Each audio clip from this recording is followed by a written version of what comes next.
ఈరోజు అంతర్జాతీయ రక్తదాతల దినోత్సవ శుభాకాంక్షలు. రక్తదాతలందరికీ శుభాకాంక్షలు చెప్పడం చాలా చిన్న మాట అయినప్పటికీ చెప్పక తప్పదు. ఈరోజు ఏక్తా సొసైటీ ఆధ్వర్యంలో వందలు కాదు వేల సంఖ్యలో వాళ్ళు రక్తదానాలు చేస్తున్నారు. మరి వాళ్ళతో ఉన్నటువంటి సొసైటీలో ఉన్నటువంటి సభ్యులు కావచ్చు, అదేవిధంగా వాళ్ళు లేకుంటే క్యాంపుల ద్వారా కానీ మరి కుల మతాలకు అతీతంగా వాళ్ళ రక్తాన్ని ప్రొవైడ్ చేయడం జరుగుతున్నది. అందులో భాగంగా మరి నేను ఒక 70 సార్లు ఇవ్వడము, మరి మా డాక్టర్ వేణుగోపాల్ సారు తను డాక్టర్ అయ్యింది కూడా ఎంత ఒత్తిడి ఉన్నా కూడా పని భారాన్ని కూడా లెక్క వేయకుండా మరి వారు కూడా ఒక 56 సార్లు ఇవ్వడం జరిగింది. అయితే ఈ సొసైటీలో ఉన్నటువంటి వాళ్ళంతా కూడా అభినందనీయులే.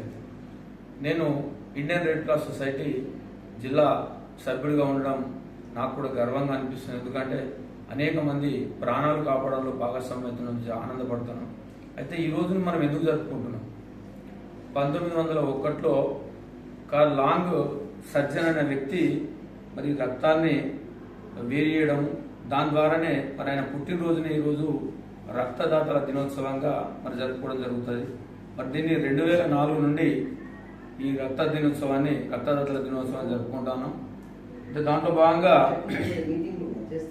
ఓ నెగటివ్ అనేటువంటి ఓ పాజిటివ్ అనేటువంటిది మరి అందరికీ సృష్టికి అందరికీ అది దాతలుగా ఉన్నటువంటి రక్తం, ఏబి అనేటువంటిది గ్రహీతలుగా ఉన్నటువంటి రక్తంగా మనం భావిస్తాం.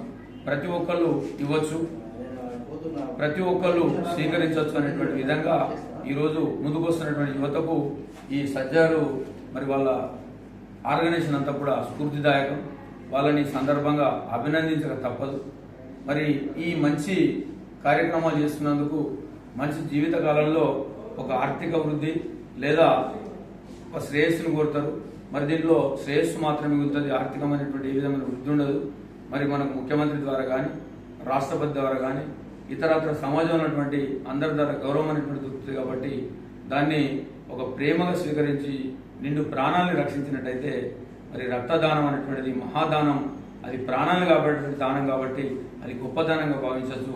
విద్యాదానం మహాదానం అయితే రక్తదానం ప్రాణదానం కాబట్టి దాన్ని ప్రేమగా స్వీకరించి ఇతర ఏవైతే యువకులు ఉన్నారో ప్రధానంగా చెప్పాల్సిందంటే 18 ఏళ్ల పైబడినటువంటి యువకులందరూ, దాంతోపాటు మరి 50 కిలోల పైన ఉన్నటువంటి వాళ్ళంతా కూడా పురుష స్త్రీలు అనేటువంటి భేదభావం లేకుండా ఇందాక డాక్టర్ గారు చెప్పినట్టు స్త్రీలకైతే కొన్ని సమస్యలు ఉంటాయి కాబట్టి వాళ్ళు అది చేసుకొని మిగతా అందరూ కూడా ప్రత్యేకంగా మన ప్రభుత్వ ఆసుపత్రిలో మరి ఇంకా వేరే ఇతరత్ర బ్యాంకులో బ్లడ్ బ్యాంకులు ఉన్నాయి.